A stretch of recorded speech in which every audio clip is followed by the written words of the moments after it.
Kwaso. Me say kwaso. Anam say kwaso. Kwaso say kwaso. E dey na do ba ha. Me fa fom.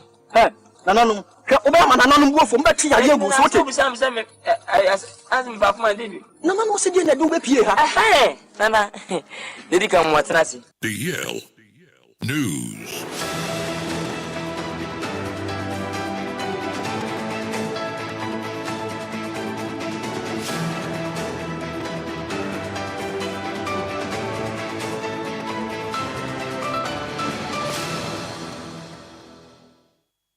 DLFM 106.9. Yamamo akwaba afi tumrike. Neshia yen ewo Facebook no so DLFM 106.9. Kasi ebon hu mfoni ni videos akodo nyina nam so obanya bi na watimi ahwe ediama yen ebio nso wadwenche betumi dia fa Facebook no so nya gemere akenkan ediama ho emra esemum. Yen hia kasi ebon ase na ye hia se e de fri o man Ghana ma se bedwam. Ne dom ko an wo ma se bedwam wono ba no de ni eye Alexander afanyo makro no eye futu ma se bedwane. Ode nsam da tudwa e kire mu sem. Ye kese de MP amanyokro no chese ne wonom emma wo ye ma se bedwofo moden e de memo kese akwa speaker of parliament na watena se na wadwen ho ye free sem. Suspension wotumi de ama ma se bedwofo makoma nan a emu makoma miensa ye MP amanyokro ni ma no wo mu kire mu se dabi. Enya de mo ne ya adwen ne anase chena kram. Endrada na ye dwada na eye ogefo aboso me toso miensa na Alexander afanyo makba moden ne ho moden.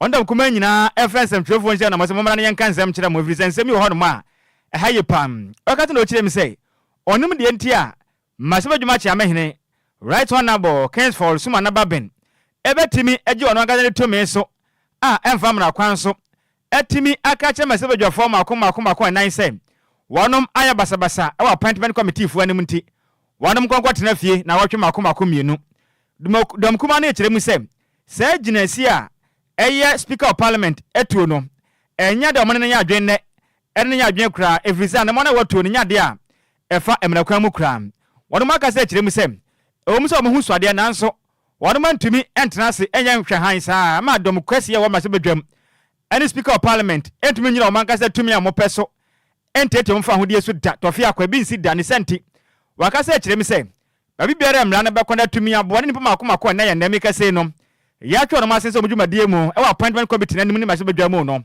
o kire mu se enya adwuma ne enya adwuma chena emra ndrada afanyo mark bon homoden ene se ntwefo din comments ma do so me ye no emu nkire mu no enie to listen to every word, every phrase Mr. Speaker used, we have come to a conclusion that Mr. Speaker grossly exceeded his jurisdiction and his mandate DLFM 106.9 that he does not have unto himself. Of emphasis, orders 129 and 130, reading them together with orders 30 to 35, even where there are contempt proceedings, which would trigger a breach of privilege and, by extension, the need for certain actions to be taken, a committee must be set to look into this. On this occasion, Mr. Speaker was dealing with a disorderly conduct which took place at the committee level, where the chairman of the committee had a mandate to deal with the matter. He now says that he has, on his own, suspended these members without hearing them. The chair of the committee did not communicate anything to the speaker. Neither did the speaker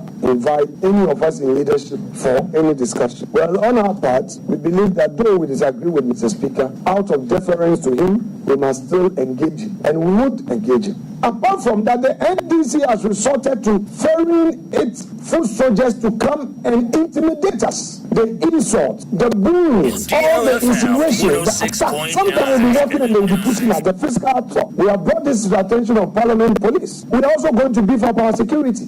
The attacks are becoming one too many. We don't feel safe.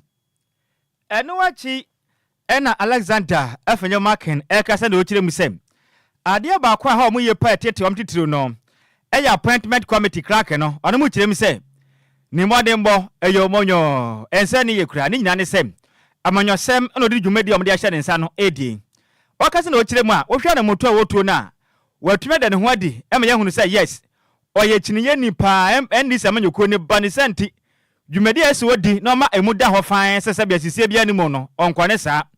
De opa na ye ofise na ban na banti. O chimte sana mo na wotuo no. Emfa mara kwan so ni senti efiri na ekom. Wo mbetwera krata akwa speaker of parliament. Na ya maame na wa mbone atwe na san.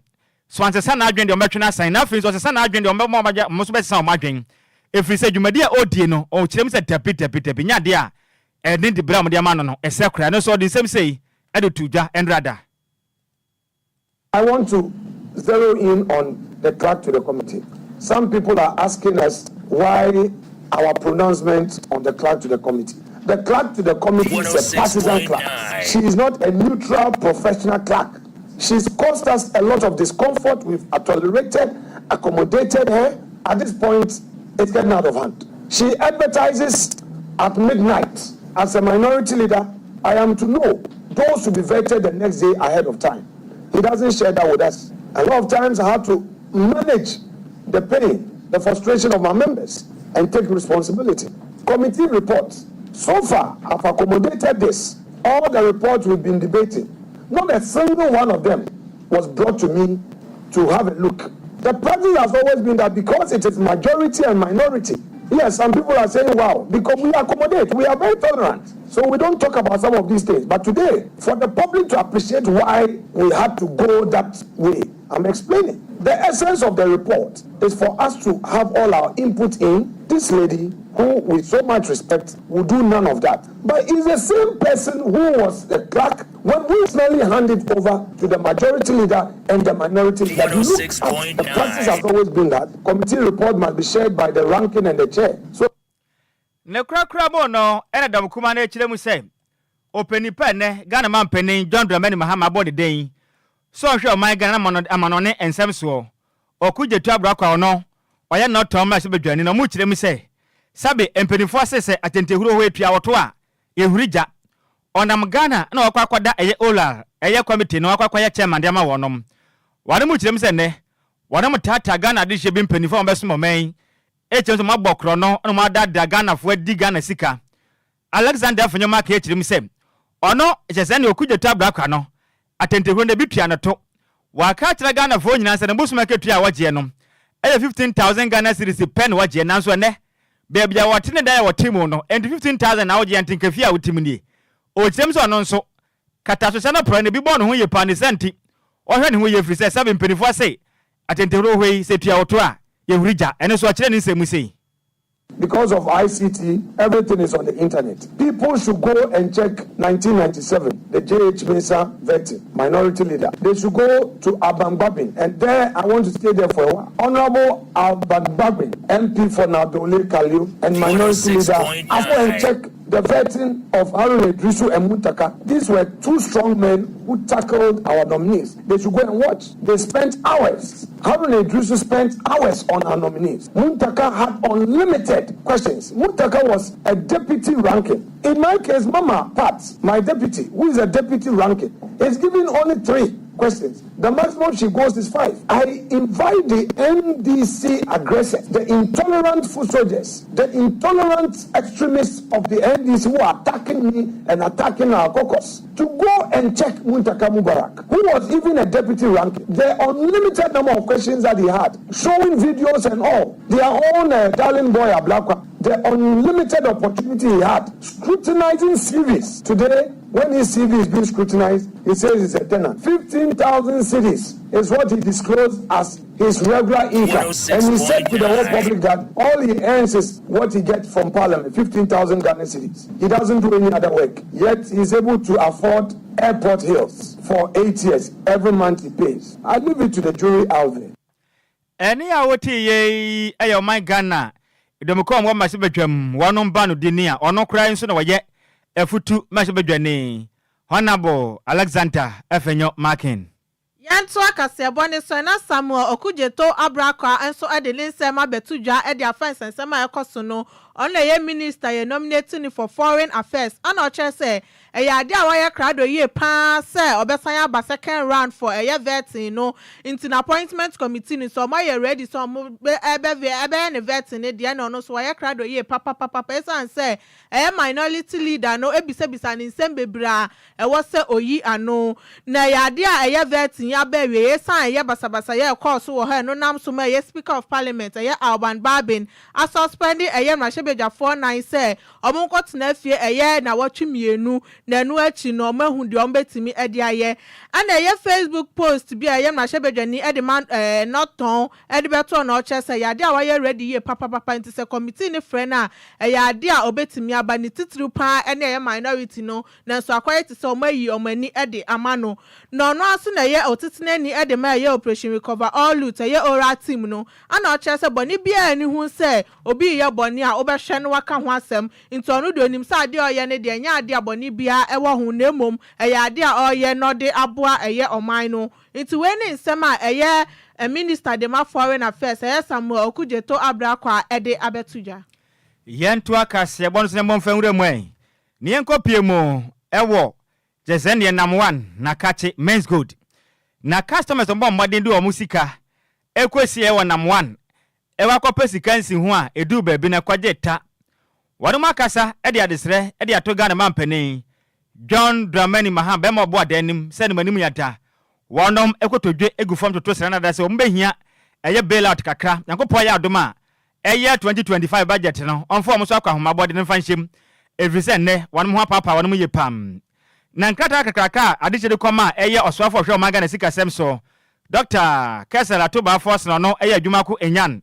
esemase bedwane anim no mo kirem sem sese ye kese no anya hwe mpo no Ghana mampani John Dramani Maham tuma mo sika bed say 200 million Ghana cedis betua wo mdwumade o modie no wonom ho atuma han wonom ye pam na de she kirem sem wonom mesene number de say eye ha mienu ene aduasanum 235 ane mika say no ebiruma tumi awu enam jese ne shock e ba yenti ibmo bogufu ene omada na yarefo akofitela mponi sika hyemu no kaka jese ne ebolo ba de say de 9 billion bi kro kirem say nam one kra tran sika so a enya sem kuma kra na de she kirem say ene sika mpo ade she bogufu ba kwoto aduru anum mpo ehwa ye den pa de ma wonom na omaka say kirem say men's gold nso make say na ba bon ho moden atimi de nsa e de atona japade nyina so ne senti Ghana mampani John Dramani Maham ba ya yebribi efise nipa ne bia bodan na street ma ne enam ho kire ba yenti ena musika ekogu ho a abade ne satu sunti ne nipa ne bia fa mutima make say no wonom apotam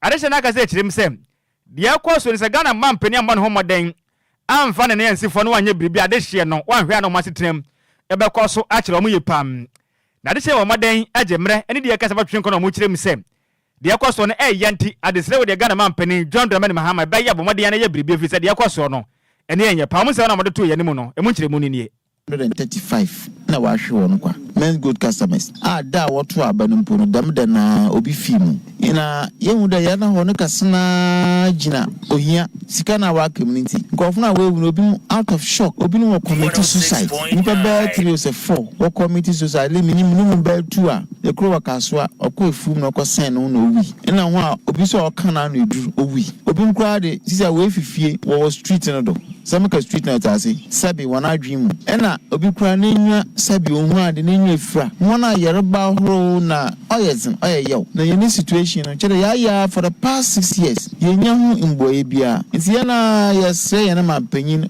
President John Dramani Maham onhu yen mobile na ombomozin na ontwa dem bailout na 200 million Ghana cedis me nka bekara yende our doors are open yen kandem yes ono yepenyana la ye doors are open ye twen down over friend yabakoda ya bone punu na we boyen na we tie yana asem na mo all the at least we meet halfway mpo e wa dem request ya ye bi say obey de aban foforo say awa be ye pledge there ye ni be yejuma na ye de nyankopon mobile from there ye no man panyin onhu ye mobile na ontwa bibi kakra e wona budget ye obey mo from boyen me kai de abaya ye tuwi ye men's good customers esha ye to pa na anapain American will be there. Extra resource na mampain na nkasampo he's overwhelmed. Another members of the NDC na nkasa no oye won them ye jizi there ye nkrofu 235 na we no 7 December they came to town Obekru ye jizi pa because ye no su na ye ne aroho na adna ye kase no what say they came to town Obekru town impeda meko feda so boye dem mbuye ya ye jizi there nyame sube buano na membu na wa hyase no na yenso ye de yana adwene pa bokoda ida atanichi eni a woti ye men's good customers ni bi akwesem ene ye de asumwe Greater Accra Regional Minister Linda Okru edin sema betuja say ya dia omosan so the National Sanitation Day ene Cleaner City Award ne basa ne be ya mantam no ombetimi asiesi omumpotem na bibia etimi akosuye edi amano ochema ya dia NDC omo clean up Ghana agenda no eno bebo ama ya Regional Sanitation Day no mo de akɔhye efia day twatoɔ ewo busumi bia mu sane ebe ya ahunidie wo ye mpotem no ebetimi akoso sane ebe ya yarewa ne ade no ano ombetimi edi afri wo sanso na ochesa ya de oni Greater Accra Regional Coordinating Council no ebeye ejuma sane ebeye eye Metropolitan Municipal ni District Chief Executives ni so no etimi aboa na hunidie ho nsam etimi akoso sanso na ohye na ejuma se a eye street light no obetimi aboa aye eye 70% sane ebeye ombetimi so anya kanea ewo eye street ni so odin sem say etuja. Previously, no, now at least every month, were there. Recognizes Sanitation Day. Every MMDAs, all the 29 MMDAs, make sure say abide by this Sanitation Day. Say they set aside. You ensure say all clean up exercise within the environment will be there. Will be real constant.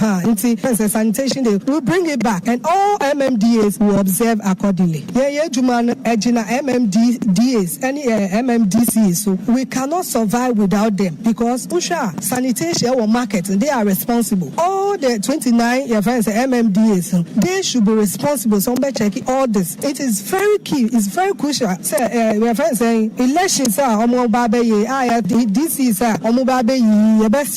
we want people who can somebody obey to me associating itself with the grassroots. Obia obey to me meeting the tax. If I very simple, am I? And say, in fact, Usha so far shortlisted names now about. I'm confident, say they can work to the tax. They are coming to help. Let's leave it with the regional and national executives. They are still recruiting the people. So far, they've shortlisted 3, and that 3 will also go for another vetting. Our SETI committee, national SETI committee, I think about 6 or so, will be revetted. That 3 will be revetted. Say by Obey DC, no Ombe Brami. DC is in the area because to say America, my work as a regional minister is to monitor, coordinate, and evaluate the activities of the MMDAs. It is almost failure, in fact, that place is very key, it's very crucial. Many DC is a community. DC are some of the DC. In fact, this time around, even my office, you only see me in the office from Monday to Wednesday. Thursday, Friday, we have to be on the phone. You better visiting markets, you better visiting roadsides, you better share your friends street lights and in fact, heap of your friends a refuse. Maybe on way heaping. You better all these things. You better make sure say we work towards that. You see your friends saying food bridges. I know they are done market centers now. For we'll check from, like I said, from Thursday, Friday, I'll be on the field. We'll see how best. And we are going to enhance the security services. They will work without fear or favor. We have to apply the law. We have to enforce the law because without the law, and they are yet to be back. The same thing happens. So without the security for we can never do it. So we will empower the security to apply the law. In fact, and now uti ye Greater Accra Regional Minister Linda Okru. We are near Jina way so ya dan ye ho akɔfa ye na boa for dwoton de ye back ase body aka chi no ye beti ne nyina de afro edia mamo.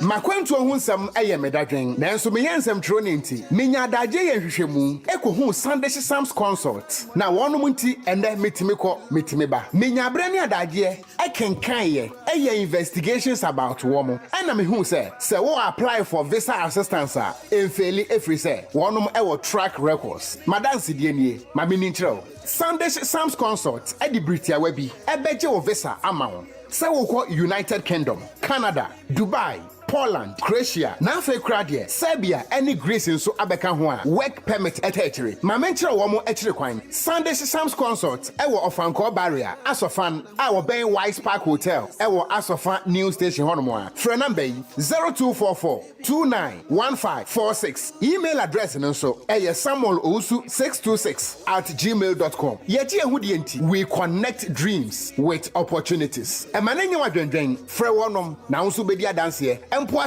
media.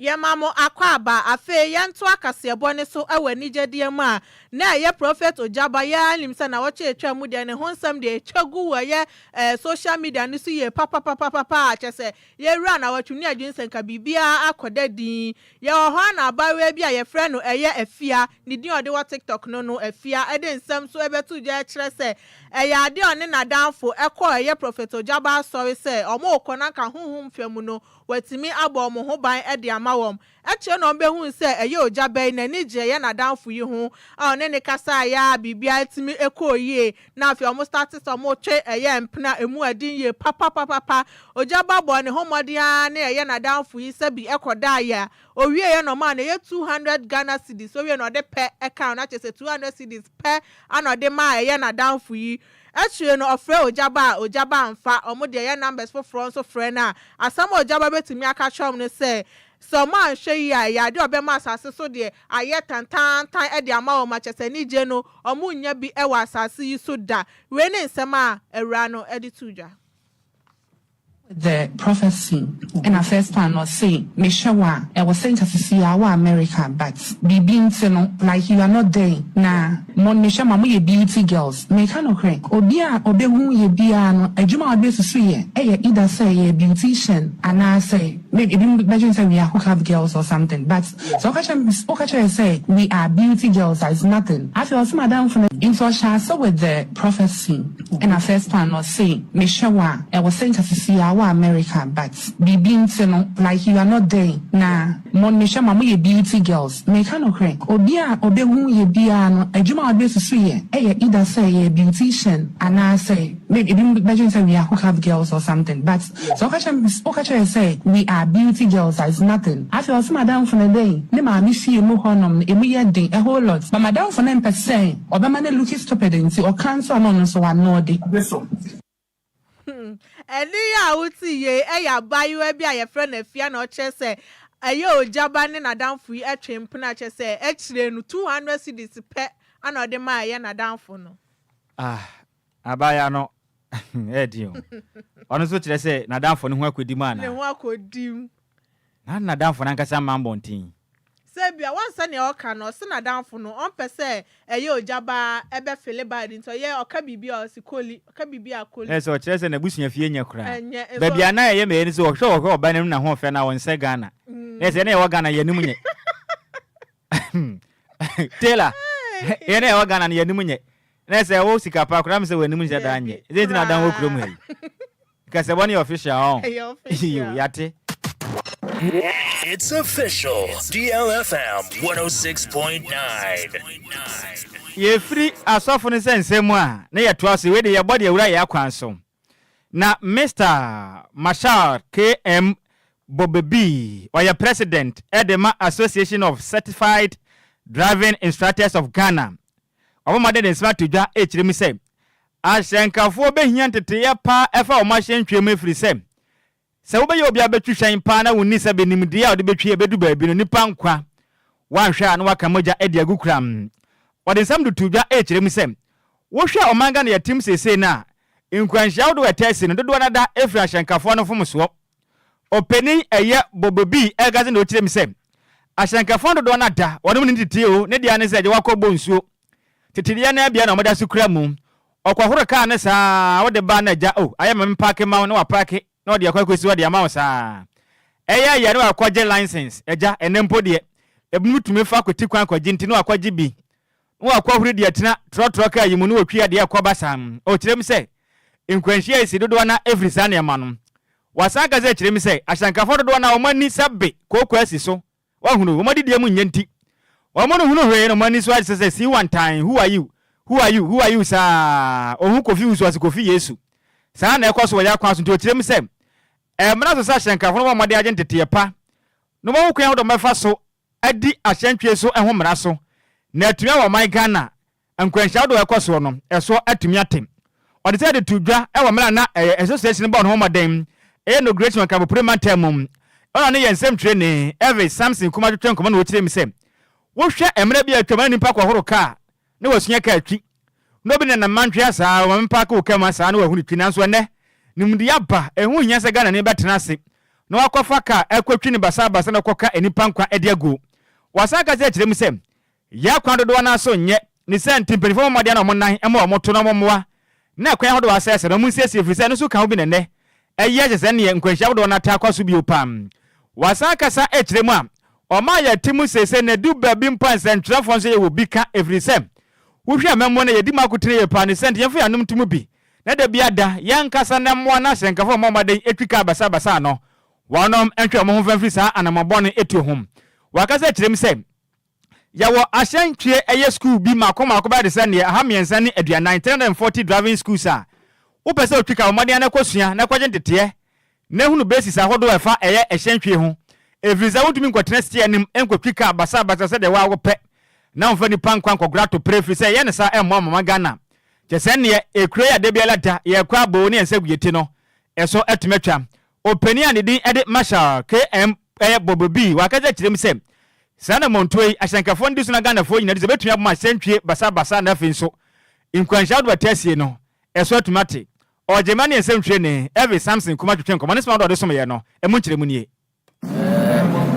you was a saya pa ye ne Mutalia SC and so and is one yeah be sure say yeah members professional development but call can I say number 2 and that is one of the things I say yeah and by collaborating with my agencies I share the way I develop strategies first so the way I say strategies no yeah to come with 1 year amba ko abusia driving so what me you do my road so my accidents also about those are the things I think say the previous administration also why but we still have more to do until this time around we engage more in terms of our stakeholders from the government and corporate Ghanaians they have a role to play in terms of their corporate social responsibility so they need to help us so the way I say yeah funding and our support visa and our workshop and they can provide support for us now eventually members to be up to the stars to be able to train the Ghanaian drivers and also the media also have a role to play and the fourth estate they have a role to play to give us their platform to be able to educate the public and to let them know the need for them to visit driving institutions or to take services from certified instructors job so about branch and also mechanical and taxi because suddenly now they develop a brain catch up now they say akonya bedako Sammy Adwoa director training DBN my voice Any awoti president Edema Association of Certified Driving Instructors of Ghana.